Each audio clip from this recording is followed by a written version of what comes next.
Bonjour à tous les amis, aujourd'hui on se retrouve pour une vidéo dans le thème horreur. Vous avez vu LED rouge, 3 compères, 3 histoires. Nous on connaît les histoires de chacun, mais du coup on va vous les raconter aujourd'hui. Ça va se passer dans cet ordre là.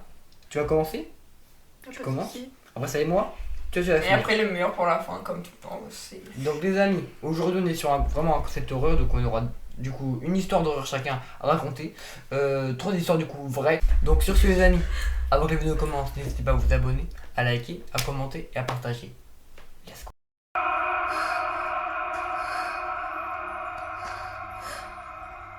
Salut, alors moi c'est Chloé et je vais vous raconter mon histoire. Alors elle a commencé, j'avais 3 ans. Ça a commencé la nuit quand je me réveillais. Bon, bien sûr, ça je m'en souviens pas vraiment parce que c'était une période de ma vie, j'étais jeune. Donc du coup, je me réveillais pendant la nuit. Et au début, c'était toutes les 2 nuits et je me réveillais tout le temps à la même heure. Et je me réveillais, je criais sans aucune raison. Je criais, même des fois mes parents ils m'ont retrouvée sans mes vêtements. Un poil quoi, c'est. Ouais, Oh, vraiment. attends. Et du coup, ça a commencé comme ça. Et au fil du temps, c'était tous les jours, tout le temps à la même heure. Et à chaque fois que mes parents ils venaient dans ma chambre, j'étais debout dans mon lit, j'avais le regard vide. Et du coup, en fait, ils comprenaient pas. Et du coup, ils en ont parlé autour d'eux. Surtout, au début, ils voulaient pas en parler à ma grand-mère. Et au final, ils en ont parlé à ma grand-mère parce que c'était vachement fréquent et ça se passait toutes les nuits. Et ça pendant 3 mois à peu près. Et au bout d'un moment, ils en ont parlé à ma grand-mère qui, elle, en a parlé Médium. à un médium. Et dès que le médium a vu la photo de moi, et ils ont dit à mes parents de me ramener vite le voir. Et du coup, j'ai fait quelques séances et tout.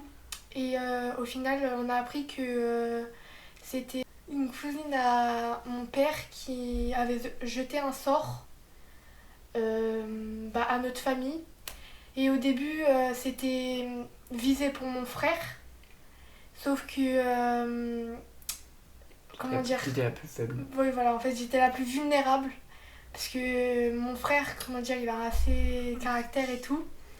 Du coup, au final, j'ai eu un sort pendant que j'étais petite. Et ça, tout ça, parce que un membre de ma famille était jalouse, entre guillemets, du fait que mes parents aient eu un enfant plus rapidement. Alors du coup c'est son anecdote. Il y a des gens qui y croient pas. C'est réel parce que Oui, elle c'est le vraiment raconte. arrivé. Et pour ceux qui croient pas Moi. au thème de sortilège, etc. Je crois pas. Personnellement moi j'y crois parce que j'ai une famille très, Moi aussi, pas religieuse, mais on y croit énormément. On avait beaucoup de défaits aussi dans ma famille. Donc pour ceux qui croient pas de haine, pas de... C'est un truc qui s'est passé. Si vous y croyez pas, ok, pas de soucis, vous passez votre chemin. Mais si vous y croyez, voilà, n'hésitez pas à discuter dans les commentaires sur ça. Son anecdote les amis, on l'applaudit s'il vous plaît. Bref, sur ce les amis, on va passer à mon anecdote.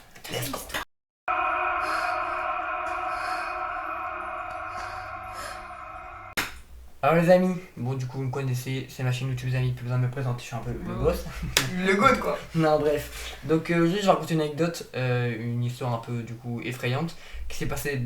J'étais pas là à ce moment-là, c'était mon grand frère et mon cousin du coup qui était présent à ce moment-là. Moi j'étais pas là du tout, mais on me l'a raconté etc. Donc je vous explique. J'étais petit et en gros il y a un endroit où ma mamie m'emmenait tout le temps avec toute ma famille etc. Et en gros nous apprenait à faire du vélo. Donc c'était un endroit près d'Angers etc. Où on fait du vélo etc. Donc pour moi quand j'étais petit c'était un endroit de fou, on avait une cabane et tout aussi dans la forêt. Donc c'était un endroit là quand j'y repense tout grave nostalgique, ouais c'était trop bien tout quand on était petit etc. Donc quand on en parlait c'était vraiment une tuerie et tout. Et mon grand frère et mon cousin qu'on va appeler Didier et Robert. Didier et Robert, ils disent vas-y ouais très bizarre d'appeler son cousin et son grand frère Didier et Robert. Robert, c'est mon papy, donc c'est con. Bon bah les couilles. Donc Didier et Robert, ils disent vas-y ouais ça fait plus de 4 ans qu'on n'est pas allé dans cet endroit là, pourquoi on n'irait pas? Donc ils disent vas-y on va y retourner et tout. Et ils y retournent, donc ils voient un peu l'infrastructure et tout, ils voient un peu l'endroit où on faisait du vélo etc. Et du coup ils vont voir la cabane. Ils disent vas-y on va voir la cabane etc. Ils vont à la cabane et tout, et déjà très bizarre.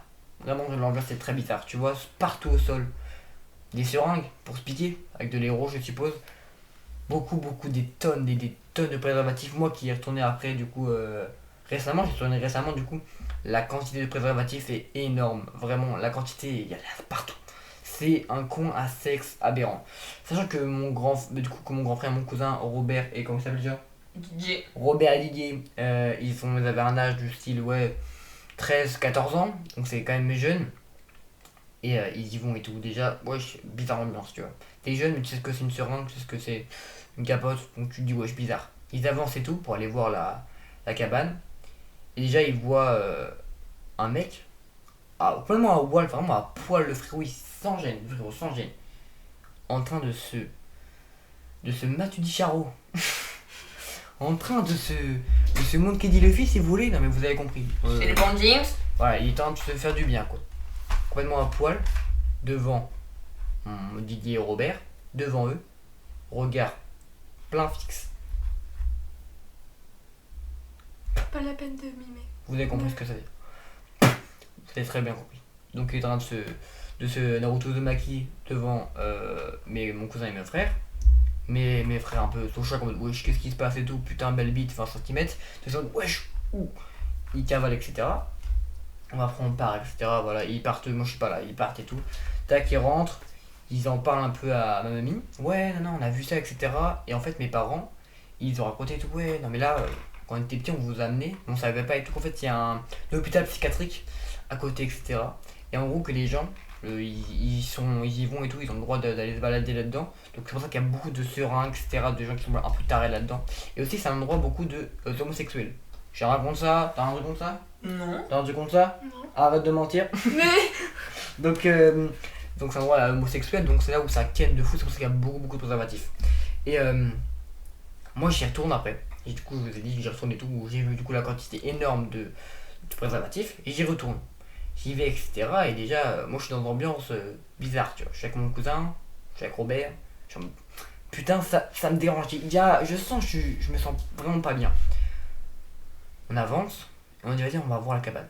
Déjà, on avance. Il y a un chien qui arrive à pleine balle vers nous. Mais un chien, tu vois, pas méchant. Ça se sent qu'il est pas méchant.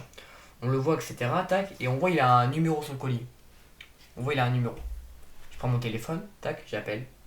Oui, bonjour, nana, on a trouvé un chien, est-ce que c'est le vôtre, etc. Ah oui, mais vraiment le mec, on sentait il était défoncé. Il dit, ah ouais, mon chien, ouais, on l'a perdu. Je fais, ok et tout, vous voulez qu'on vous le rende? Oh ouais, bah venez et tout. Je dis, vous êtes où? Il dit, ouais, bah je suis dans la forêt là. Du coup, l'endroit où il y a la cabane, l'endroit où il y a la tonne énorme de préservatifs. L'endroit du coup où il y a eu le mec en train de se Midoriya. Ils sont pas les refs, mais en train de se Tanjiro en plein milieu devant Robert et Didier. Donc on y va un peu avec le bizarre. On prend le chien, etc. Le chien n'a pas du tout envie de revenir. Tu sens qu'il a pas envie, mais alors pas envie du tout. On l'avance. On l'amène devant la forêt et tout. On rentre dedans. Et en fait, le chien il se barre. On fait merde et tout. Il se barre. Et on appelle le mec. Oui, non, bon, votre chien est parti, etc. Il dit, ah ok. On lui dit, oui, et vous êtes où vous? Parce qu'on voulait peut-être discuter pour savoir si elle est retrouvée. Vous êtes où? Ouais, bah tu sais, je suis dans la forêt là, en détente et tout. Je suis en mode, ok. T'entends un peu les. T'as compris? Donc ça, c'était pas que juste il était fatigué, hein, c'est parce qu'il fumait son meilleur terre. On avance encore dans la forêt, on retrouve le chien. Le chien est là tranquillement, bam. Et là, on appelle on rappelle, oui, on a retrouvé votre chien. Ok. Bam. Il dit, vas-y, bah appelez-le, parce que comme ça il va peut-être venir me voir. Et là, le mec siffle, il siffle plusieurs fois, donc je vais pas vous siffler pour pas que vous ayez le bruit énorme, mais du coup il siffle. Et en fait, il siffle, mais c'est collé à nous. C'est collé vraiment, genre, c'est peut-être un peu de la résonance, tu vois, mais c'est genre à quelques mètres. Avec mon cousin Robert, on est en mode putain de sa mère, c'est quoi il est à côté de nous là? Le frérot gueule, on se chie dessus. On se dit, il est à côté de nous depuis le début, il nous dit rien. Le chien entend le sifflement, se chie dessus et part, il se barre vraiment à l'opposé, tu vois. Nous, on dit on va pas rester plus longtemps dans cette forêt parce qu'en plus on sait ce qui se passe. Flemme de trouver un mec défoncé à l'héros, défoncé au shit, défoncé, ou en train de défoncer un fiacos. Giga flemme. On part, on sort, on voit le chien. Le chien est en train de partir à l'opposé. J'appelle le mec, dernière fois. Monsieur, votre chien est parti, nous on part, on n'a pas le temps, etc. Il fait. Ah non, mais le chien il est avec moi. Comment ça, chef? Il est pas avec toi le chien? Ah si, si, il est avec nous. Le chien était pas avec lui, on venait de le voir à l'instant. On dit, vous êtes sûr? Oui, oui. On fait, ok, ok. Bam. On prend la 50 de mon cousin. On se barre en vitesse, vous l'avez compris. On se barre. On tourne la tête vers la forêt. On voit un frérot, tu vois. Genre assis comme ça. Dans la forêt, c'est des petits trous parce que bon, c'est des forêts un peu bizarres, tu vois. Parce qu'en fait, c'est un espèce de trou et la forêt est vraiment pas hyper dense, mais. Et tu le vois comme ça, assis. Sans le chien. On se doute un peu que c'est lui parce qu'il n'y a pas 100 000 personnes dans un trou en forêt, avec dans une forêt tout aussi très mal réputée. Tu le vois. On se dit, il a pas le chien. Donc on se barre. C'est peut-être un peu irresponsable de nous de se dire, ouais, bon, allez, vous avez pas sauvé le chien et tout. Mais bon. C'est pas notre taf. Enfin, vous comprenez que on est jeune, on est très très jeune. Donc on n'allait pas faire, vas-y, je me tape avec eux. Non, tu vois. Et bon, on sait pas ce qui se passe. Le chien était très très maigre. Donc c'était un peu l'anecdote du coup. Je pense que ce truc qui est un peu le plus effrayant, c'est vraiment des gosses, Robert et Didier, qui voient en face, dans les yeux, un mec en train de se Eren Yeager devant eux, tu vois. C'est violent. Ouais. C'était mon anecdote. Un peu gore, voilà, je vais pas vous mentir, elle était pas violente, mais vous avez compris, yes les amis, un peu gore. Bref, c'était mon anecdote. Voilà. Merci. Non mais À son tour. Let's go.